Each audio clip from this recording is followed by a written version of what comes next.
Good day. My name is Mrs. Pinar. I'm presenting Mathematics, Early Childhood Preparatory Mathematics, EPM12. This is your assignment and exam-based presentation for 2019. Right, let's start off. Measurement, the experience, and some activities. Now, what is conservation? Conservation of measurement is based on the notation that the length of a piece of string doesn't change if you curl it into a circle or in any other shape. Similarly, the amount of water that there is in a jug doesn't change if you pour it in a much taller or wider container. Nor does the weight of a piece of dough change if you alter the shape from a ball into a sausage. Now what we have here in front is 3 different pieces of string. Now if you look at these pieces of string, for a child at the age of 4 or 5, the way the string is, immediately they will say that this string is longer than this string, which is then longer than that string. But the idea here is to show the child that it doesn't matter in which shape the string is. The size is still the same. So the child should get the concept that although the string is curled up or curled, it is still the same length as the other strings. This is conservation. The concept that the measurement of an object doesn't change even if it's in another shape. Now, comparison. At the beginning, developed through direct comparison. So in the beginning, like in early childhood development, we develop this comparison through direct comparison. For what we have here, we have different shapes. So the child should compare these shapes. The child look at the shapes and immediately the child will identify that there is a difference in the way the shapes look. These are round. This one has got 4 sides and this shapes has got 3 sides.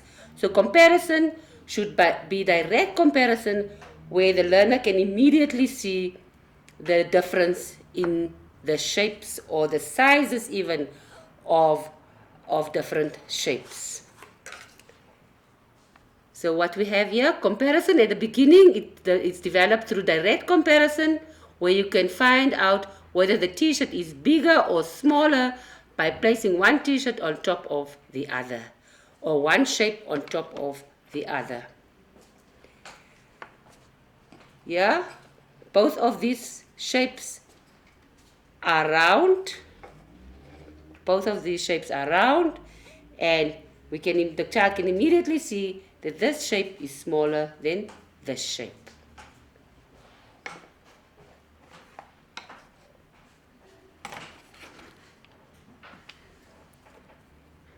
Right.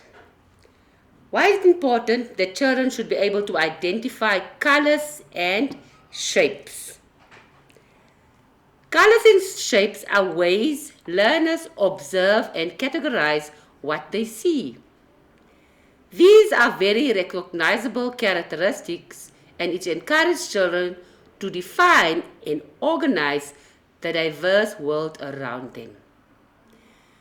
These first lessons in early childhood education are the basics that the children need to know before they learn other basics of reading, writing, and mathematics. The understanding of colors and shapes is a tool for learning many skills in all curriculum areas, from maths and science to languages and reading. So colors and shapes is very important for learners at this stage. Now, if you look at what I've made here, it is a normal egg container that I've used. I have picked up some bottle caps, and by using this simple objects, I can teach my child different colors. So I've colored my box, and I give my learners a few of these bottle caps, and I ask my learner to put the colors where it belongs. So my child will put different colors of bottle caps in the container where they see the color. So it's a simple game which our learners will enjoy, but in this way they learn about different colors. So shapes and colors are very important for our learners at this stage. Right. Another reason why it is important for learners to be able to identify colors and shape is it improves communication. Now, what do we mean by it improves communication? If a child knows that a shape is round or a shape is square, he can now identify other shapes that is also have the same characteristics. For instance, he can say he has a round biscuit because he has identified the shape as round or as a circle. So his biscuit that he's eating is also the shape of a circle, or he has a round biscuit, or he sees a square window. So shapes and colors can also improve communication. So the child can say, there goes a red car or a blue car, because the child now knows colors. It also creates creative thinking. We can ask our learners to use different shapes to make a shape like this. Here I have made a face which is round. I have some hair which is rectangular shape. This child has ears which looks like a square, a nose that looks like a triangle. So the child can become creative by using different shapes as well as colors.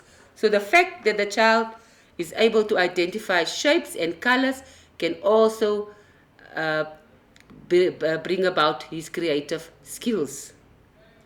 Also, sorting objects like I showed you, putting different colors in different compartments of the box. So to identify colors and shapes brings about pre-reading and writing skills. So the child knows now to communicate better. He's creative because he can identify different shapes and he can identify different colors. What is the value of numbers and vocabulary? Children enter school with a wide range of early numeracy skills, but they vary greatly in how they acquire and how quickly they acquire different concepts. So from home, many of us, when the child is still small, we teach them 1, 2, 3, 4. They know how to count, maybe. Some of them know about numbers, but they don't put the numbers in correct order. So many of the children, when they come to school, they already have some skills of numeracy. But on what level it is depends on different children. So children's informal number sense, when they enter school, this provides a foundation for their school mathematics achievement and strongly predicts their math competence later in school. So the better the child is when he starts school with numbers and numeracy skills, this is almost directly the influence what it will have on mathematics for that specific child at a later stage in his life. Several recent longitude studies have investigated mathematical development in the transition from preschool to the early years of primary school. For instance, in one study, counting skills and the understanding of quantities and the relationships between the year before starting primary school predicted their children's math achievement and teacher rating of the competence in maths for 1 year later. Meaning, the better the skills were before they started formal schools or primary school, the better the skills were, the better the achievement later on. Other studies have demonstrated that on entry to school, number sense and numeracy knowledge predict math achievements in later school years. So the better we prepare our learners at an early age, early childhood development, the better our learners will be in the later years when it comes to mathematics. The constructivist approach. What is constructivism? It's the learners are actively engaged in the lesson by asking questions based on prior knowledge to construct new knowledge and understanding. So the learners are actively engaged in the lesson. They ask questions that is based on what they already know, their prior knowledge. This is to help them with new knowledge. This approach can be defined as envisaging learners actively interacting with their environment, physically, socially, and psychologically. Therefore, the focus is on the individual as an active agent in the construction of the mathematical meaning. Meaning, the more we engage our learners in our lesson, the more we let them play with colors and shapes and with clay and puzzles, the better the child we will have regarding mathematics. What do we understand by classification skills? Teaching young children how to match, classify, and measure is an important part of developing early math skills. What we did earlier is matching colors, classifying shapes. Just to show you, matching colors, classifying shapes, and then the measuring that we did with our ropes. All these skills is important for the development of math. These skills help children identify and describe relationships between items, meaning which one is bigger, which of these two shapes are bigger, which one is smaller, which one is further, which one is nearer. All these relationship skills we get if we do these matching and measuring and classifying. If activities involving observation and classification have been overlooked, meaning if we don't give attention to it simply because the importance wasn't obvious for us as early childhood development teachers, you may find yourself filling gaps with older children who are having difficulty moving from simple recall and summarization to interpretation and information. What we say here is if we do not do these things in early childhood development, there will be a gap for this child, that the child will fall behind when it comes to bigger stages in his life where these things are important. So these things are important at an early age. So spending time on these activities when children are young and eager to learn can pay off later by increasing their ability to make connections in order to draw logical conclusions and make predictions. So later in life, these children that we can help, that we can assist, that we play with, these children later in life can draw logical conclusions and make predictions regarding mathematics. So these skills is very necessary for my child at an early age. Right, what is number sense? Number sense simply comes to the quantification. Quantification means the quantity, the knowledge of specific quantities. So, as a teacher, I know that besides just counting 1, 2, 3, the child must be able to identify the quantity.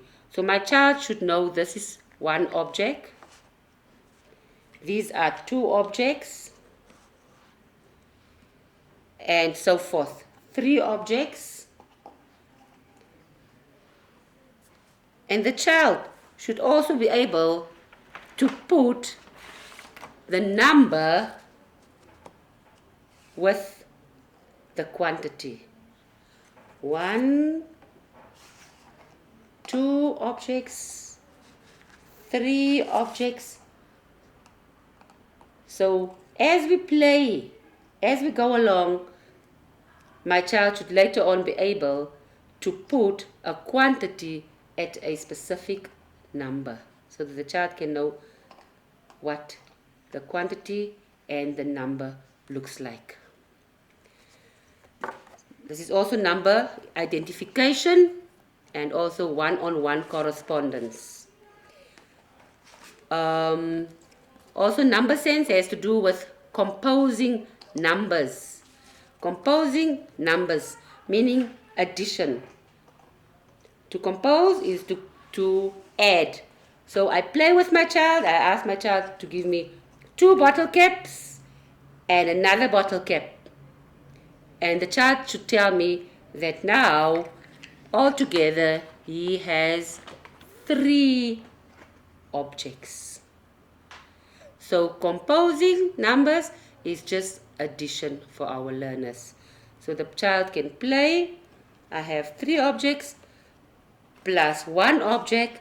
It is equal to 4 objects. Composing numbers.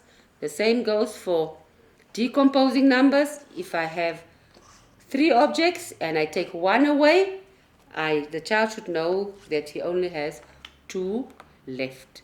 And this is the way I play with my learners. I can use, like I showed you, simple objects like bottle caps, and the child can do all these different skills using these objects. Ways to practice counting.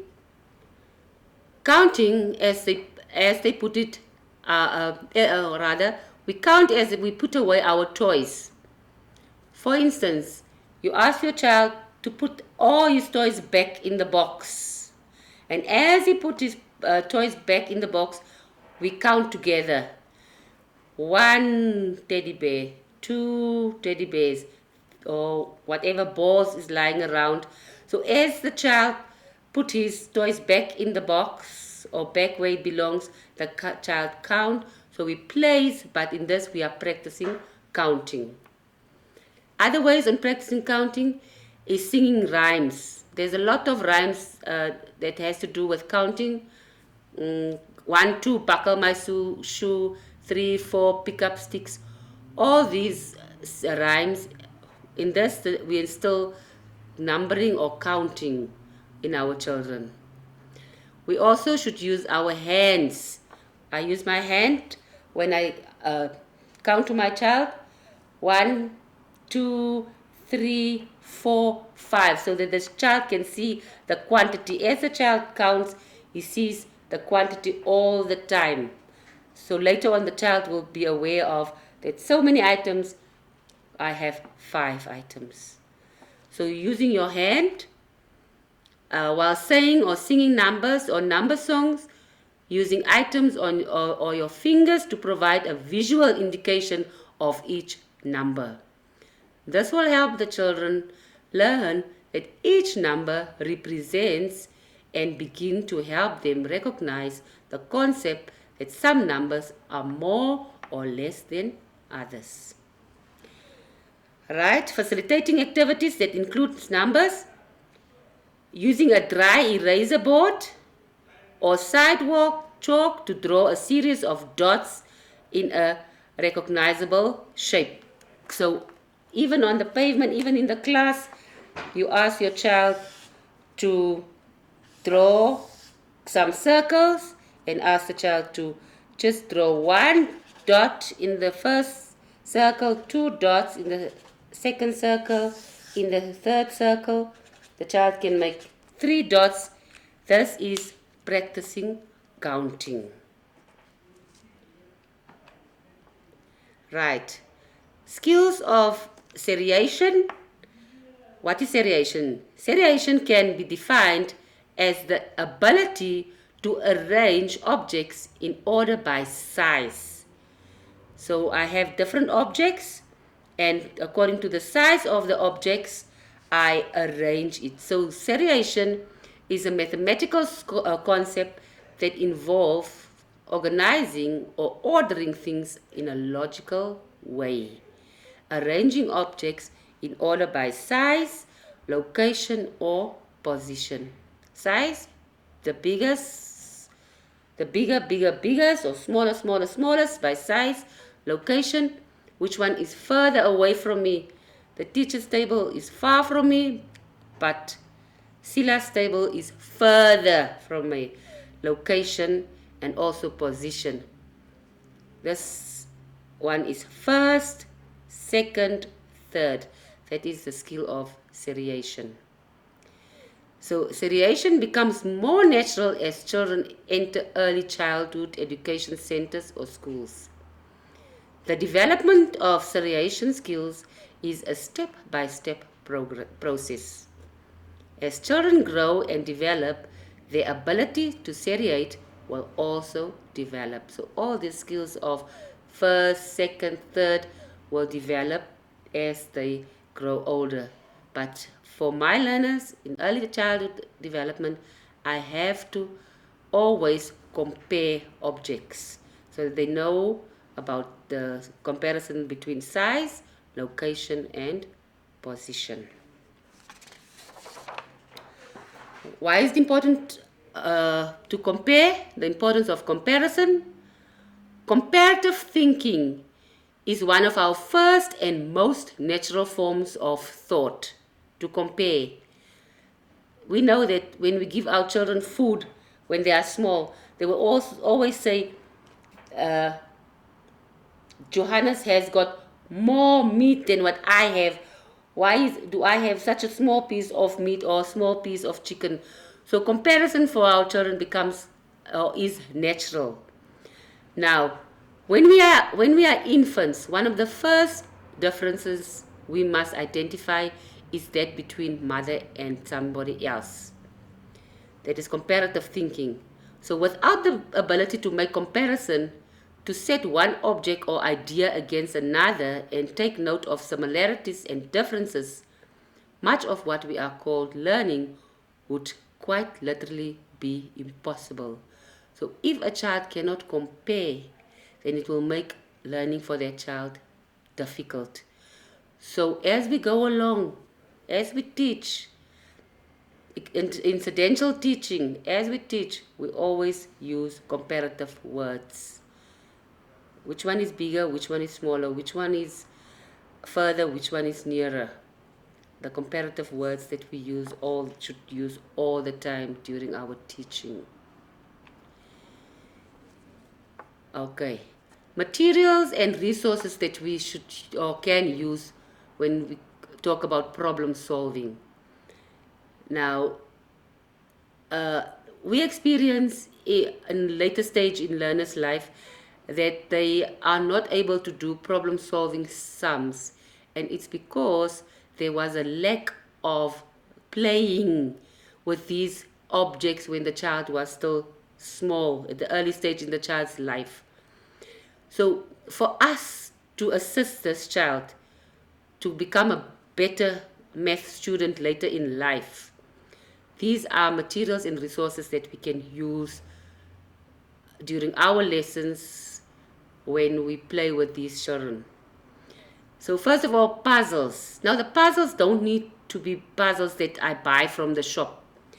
I have a puzzle here that we can use.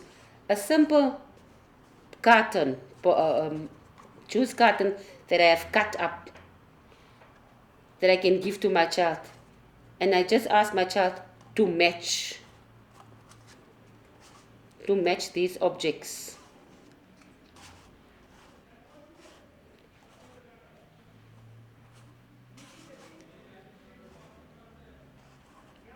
Right? So everything don't need to be expensive things. Things like this, like I did here, puzzle, and this can just help the child thinking more logical. Counters, I already showed you the counters that we use, that we can use, like the bottle caps that we can collect. These are what we can use.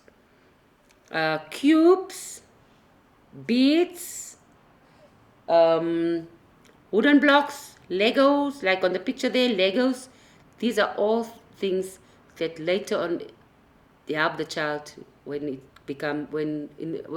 during problem solving. Right. Why is it important to be able to count in whole numbers? Whole numbers, or another word for it, positive integers or whole numbers, are used in many ways during daily life. We know if we tell time, we say it is 3:20. So we use whole numbers. How far is it from Windhoek to Okahania? 60 or whatever kilometers. We use whole numbers. What time does the school start? 7 o'clock. What time does the school come out? 1 o'clock. So all over in life we use whole numbers. 1 liter of milk, 1 loaf of bread. So counting in whole numbers is very important. Money, $10, $20, everything or most things in life has to do with whole numbers. So whole numbers are used to understand what speed to drive on a given road. Numbers on clocks are used to determine time. Whole numbers are used in cooking or anything that involves the idea of proportion and percentage. So money, everything. There are numbers on buildings and houses. Where do you stay? I stay in 39, whatever. On building and houses to identify addresses. Maps utilize whole numbers to provide direction and information. So for some of us, the first thing that we do when we get up is check our body mass. If you are a lady, you want to go see what is your body mass. That is what many of us do, so we hop on a scale. We measure how fast the wind blows or how fast we drive. We measure what time the sun rises or what time the sun sets. What is the temperature, how cold or how hot it is. We count the kilometers between towns. We recognize birthdays. It is my 10th birthday on the 4th of February. All those has to do with numbers. When we use our mobile phones, cell phones, we use numbers. When we switch TV channels, we use numbers. So working with whole numbers or counting in whole numbers is very important. Right? We spoke about classification skills, and just to make it more dangers for the child, to instill these skills to the child, it's again comparing objects. The child needs to compare. This one is blue, this one is green, this one is red. And please involve your child whenever you do classification skills in small things. That is, go get me 3 knives and 2 forks. The child know these are knives, these are forks, so they can compare all the time. Then lastly, good luck. You got this. I thank you.